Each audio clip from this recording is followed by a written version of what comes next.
Confirm nasa Hong Kong na ang wax figure ni Kath. Tapos si Alden spotted sa isang restaurant or kainan sa labas. Tapos si Ma'am Dimples Romana may kwento about kay Miss Catherine Bernardo. So yan at iba pang items sa vlog na ito.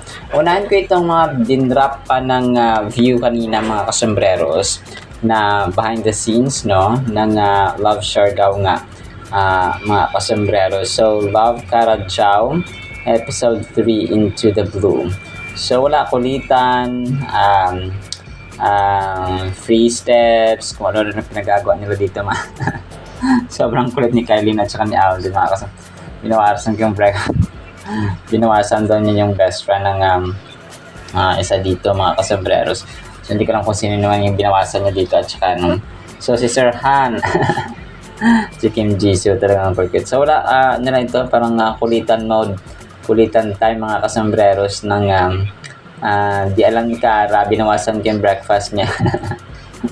Binawasan niya yung breakfast ni Cara mga kasombreros yung pagkain niya. So sobrang kulit mga kasombreros. So bonfire no, tapos wala na kulitan mode ito as usual mga kasombreros. Dinrap ng View Philippines kanina mga kasombreros. Tapos may isa pa silang dinrap na din na video mga kasombreros no ng Love Siargao. So ito naman yung puro sayawan lang mga kasombreros. Sobrang kulit din po ito mga kasombreros. So ito yung time na na yung sa parang anniversary ng business ni Kim Jisoo or ni Han mga kasombreros. So, iba yung yung tugtog na nilagay nila dito or music background. Siya, hindi siya budots mga kasombreros. So, basta kakaiba. Kakaiba yung kanyang tugtog dito mga kasombreros. So, kanya-kanyang hataw at sayaw. So, alam naman natin na itong sina Kylie at Alden ay yung sumasabay din naman sa hatawan mga kasombreros. Ito ang cute nito ng baby na ito mga kasombreros. So si Jamie mga kasombreros no, nagkaroon sila yung ginawa nila yung trend na wow okay. So ang nila dito na artista ay si Alden Richards. Yung parang basis nila mga kasombreros or pagbabasehan nila. So yung mga emotions like happy, sad, angry, surprised, scared, tapos may bonus dinosaur mga kasombreros. So wow okay challenge. Sobrang kulit na dito mga kasombreros. Na dito wow okay no, ang cute na baby dito mga kasombreros. So wow okay, sabi niya my turn. So English speaking pa talaga si baby mga kasombreros. So yan, ang kulit lang kasi si Alden Richards yung ginawa nilang basihan dito. Basihan dito mga kasombreros. Mamaya i-play ko ito ng cute niya baby mga kasombreros no, na kung saan ay ginaya nila or pinagbasihan si Alden Richards. Tapos may isang pinost dito Rowena Morales 10 hours ago. Good morning Mr. Pogi. So ang dito ang kinaption niya dito kay Alden ay Mr. Pogi, Mr. Dreamboy naman kay Mayor Mark Alcala no mga kasombreros. Parang edited lang ito mga kasombreros. Tapos si Alden naman spotted siya sa isang restaurant or kainan mga kasombreros. Pinost ito ng throwback picture ito mga kasombreros no sa Ikebukuro no Japanese restaurant mga kasombreros. So ito kasi ay nakuhaan or captured mga kasombreros last year no. Ito po yata yung time na nasa klase si Alden no bilang piloto. August 19, first day of school pa lang ito no, 2025. First day of school, aral ka na mabuti tisoy, wag mo intindihin. daming reactions, 190 mga kasi parang 1 hour ago niya palang pinost. So ito pa yung throwback na kung saan ay parang nasa lunch break si Alden. So nung kumain siya tapos siguro ay free time na niya ay nagpa-picture yung mga tao sa kanya mga kasombreros or mga crew doon sa Ikebukuro mga kasombreros ng Japanese restaurant na kainan no. First day of school no, grabe 1 year na. yung pag-enroll ni Alden doon sa Alpha Aviation Group, no, bilang Richard Fulkerson Jr. na estudyante. Pero parang hindi na siya nagpatuloy kasi sobrang busy ng kanyang schedule, mga kasombreros. Baka nag-usap na lang sila, nag-negotiate ng kanilang kanyang professors at instructors, mga kasombreros, no, na ibang learning method na lang yung kanyang gagamitin kasi hindi talaga kaya ng kanyang schedule ito, mga kasombreros. So manggagaling pa siya kasi kung Pampanga, kung nasa Pampanga yung Alpha Aviation Group at saka babiyahe pa siya, ay talagang mahihirapan siya, mga kasombreros. So, tansya ko lang ha, mahihirapan talaga siyang bumiyahe, no, kasi trabaho pa siya, no, hindi naman malapit lang yung Pampanga sa Makati, for example, or sa Quezon. Medyo Quezon, kung Quezon City Gym, hindi naman siya always isang lugar lang, no? Like yung kanyang condo nasa Makati, tapos yung kanyang trabaho na gym, minsan ay sa dito sa Quezon City. Tapos yung Code Gray naman niya ay nasa Pasay yata, no? Kung hindi ako nagkakamali, mga kasombrero. So, mahirap yung biyahe, no? Kung araw-araw pa yung pasok doon sa pagpipiloto. So, tansya ko talaga na mahirapan siya or nahirapan siya sa mga biyahe. Kung kaya ayun, no? Talagang medyo hindi na siya nakapag-aral at saka nakapasok sa klase talagang regular na estudyante. Tapos, next item natin, 1 hour ago, pinost ni Charjan, no, Happy National Aspin Day. So, 1 hour ago, 95 reactions, no? Mga kasambreros. So, National Aspin Day, magpapahalaga sa ating mga bantay, no, na mga aso, mga kasambreros. So, talagang kailangan pahalagahan ng ating mga pet, no, lalo na nagbabantay sila sa ating tahanan, mga kasambreros. Tapos, yun, major item tayo. So, confirm pala, no, na nasa Hong Kong na yung wax figure ni Kath. Pinost ito ni Armen Rico, mga kasembreros. So dito ay binisita niya pumunta siya dun sa Hong Kong, tapos dinaanan niya yung mga sikat na wax figures sa Hong Kong. So maliban kay Kath, mga kasembreros, ay yung mga Hollywood actors and Hollywood celebrities dito, mga kasembreros. So, mas excited talaga siya, of course, na makita yung mga Filipino icons doon, like Pia Wurtzbach, Katrina Gray, Manny Pacquiao, Ann Curtis, at Catherine Bernardo, mga kasambreros. So, akala ko sa Makati pa lang siya.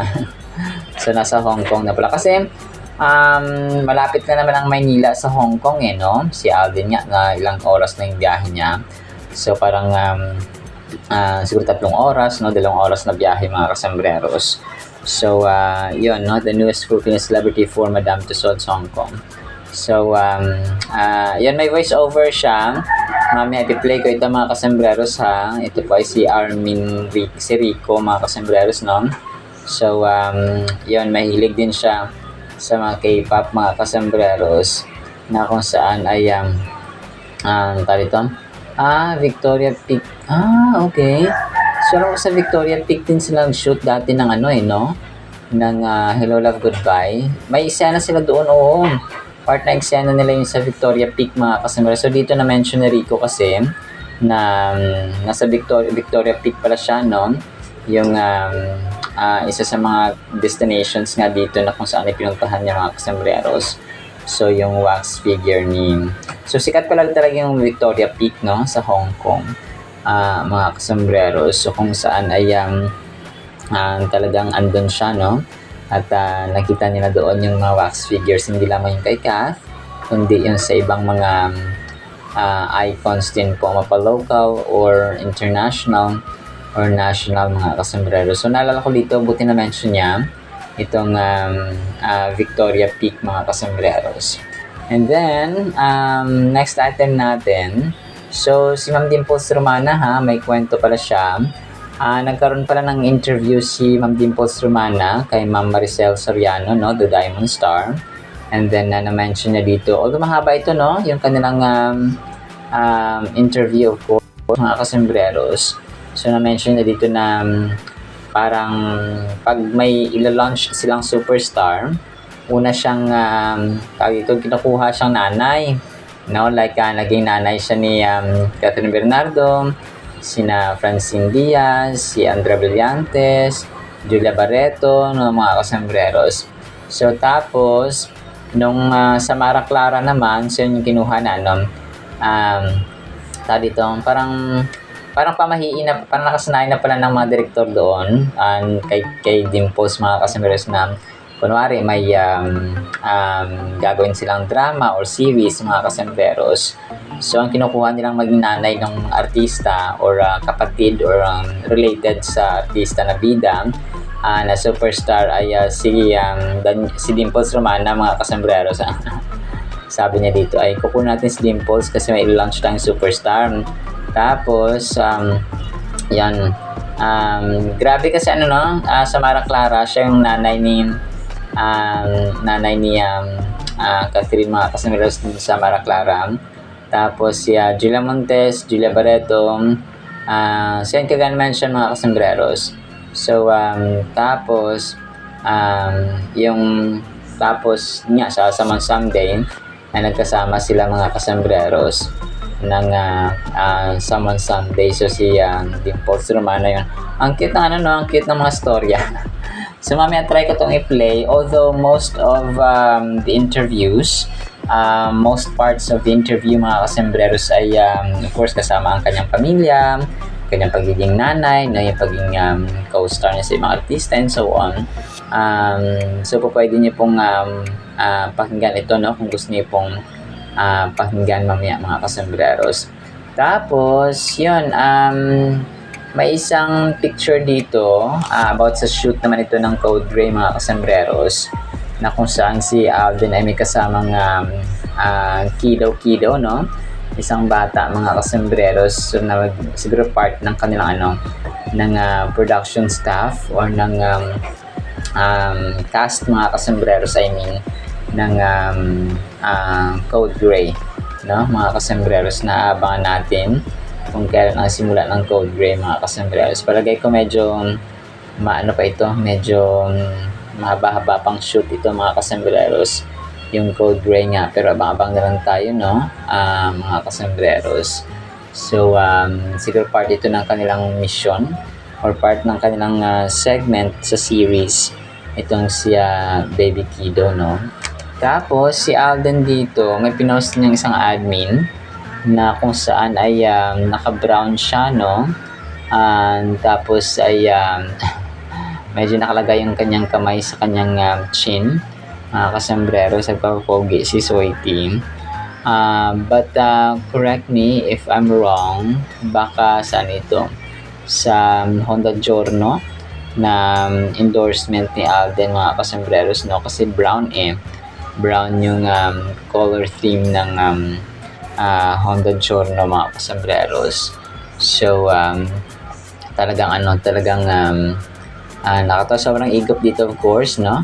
Sobrang pogi ni Phenomenal Box Office Cinema King, at saka sobrang pulido, super polished, no, very neat and very tidy ang inyong Phenomenal Box Office Cinema King. So 55 minutes ito. Magandang tanghali sa lahat, nag-lunch na kayo, no, sabi dito. So sobrang linis dito ni Alden Ham sa kanyang haircut, no, mga kasambreros.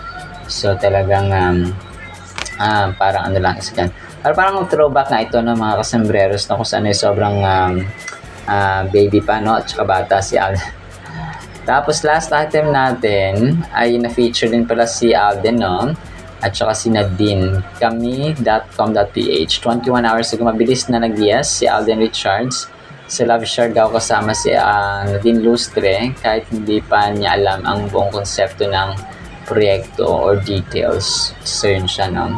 Ang daming reactions, 757 reactions in 21 hours, mga kasambreros. So yun. Alright, so yan lang actually sa ating content items. I-play ko po ito mga videos kung gusto niyo pong panoorin, mga kasambreros. And then ang salita ng Panginoon ay doon po sa pinakaunang video natin or vlog for today. Isang pinagpalang araw po ha sa bawat isa.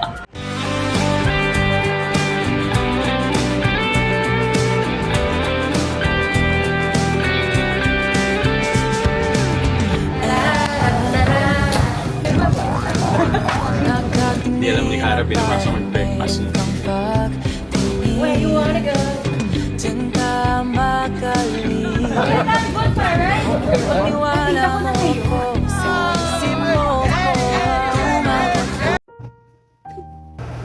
No! Hi guys, we're gonna do the Wow Okay challenge. Okay? Are you ready? Okay. Okay, first is happy. Wait lang. Wait, not yet. First is happy. Ate Bonso first. Wow! Okay! My turn. Okay, your turn. Wow, okay. Yes! Okay. Next is sad. Okay, you're gonna say it's sad. Okay, Ate Bonso first. Wow. Okay. Oh, your turn. Wow. Very good.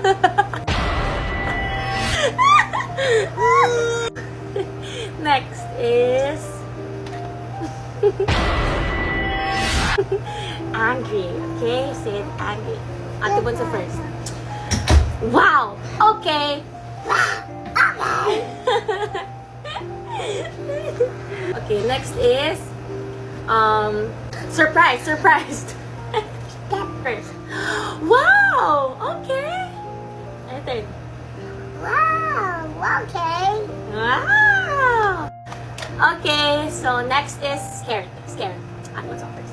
Oh, okay. Your turn. I said scared. Yeah, you say it's scared. Like, oh, okay. Oh, yun naman. Wow.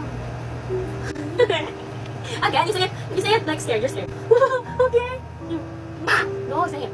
No. I just my dinosaur. Okay, next is, you're gonna say it like a dinosaur.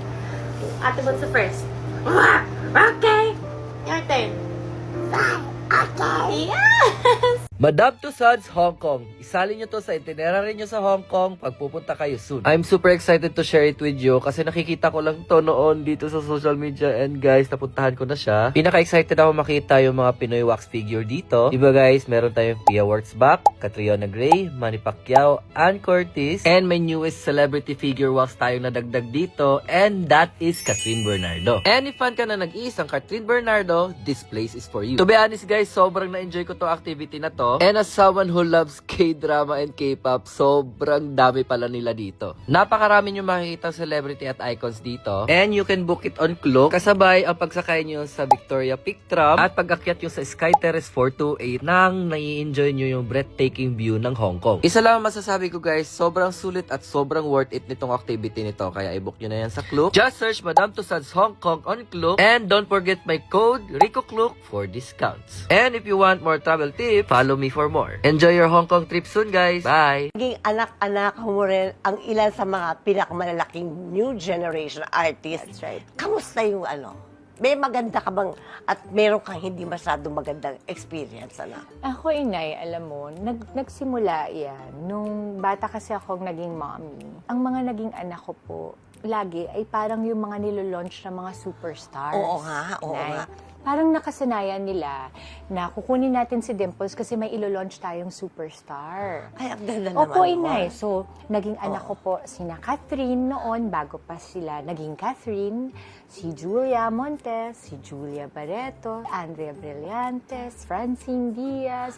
Ang dami kong mga naging katrabaho na parang lagi nilang ginagawa akong nanay. So ako, inay, welcome na welcome sa akin yan. Kasi at that time, mommy naman ako talaga. Oo naman. Pero napansin ko po na sa mga batang ito, ang sarap pagka ngayon, 20 years, 30 years, Kilala kagaya ka namin ni Catherine. After Mara Clara na anak ko siya noon, ilo-launch pa lang siya. Aba, ngayon ay Catherine Bernardo na siya. Pero Diba? hindi nagbago. Inay. Mabait pa rin Oo. bata. Kumbaga parang she still pays respect to what I have to say. She listens to me naman po. Paano naman kayo ni Julia Montes? We are good, Inay, because si Jules kasi, ang maganda sa kanya is that now that she's coming into her own womanhood, ngayon nagnenegosyo na siya. Wow, And before she oo. started doing her businesses, she would also ask me and ate, ano ba yung mga business na maganda? Ano ba yung okay? Eh, ako naman, Inay, alam mo, I can only give you advice so much. Hindi ko rin pwede na diktahan kung ano yung pwede niyang gawin. Kasi Kasi baka may kakayahan hindi natin alam. at hindi lang yun, Inay. Nakita mo ngayon, she has her own company.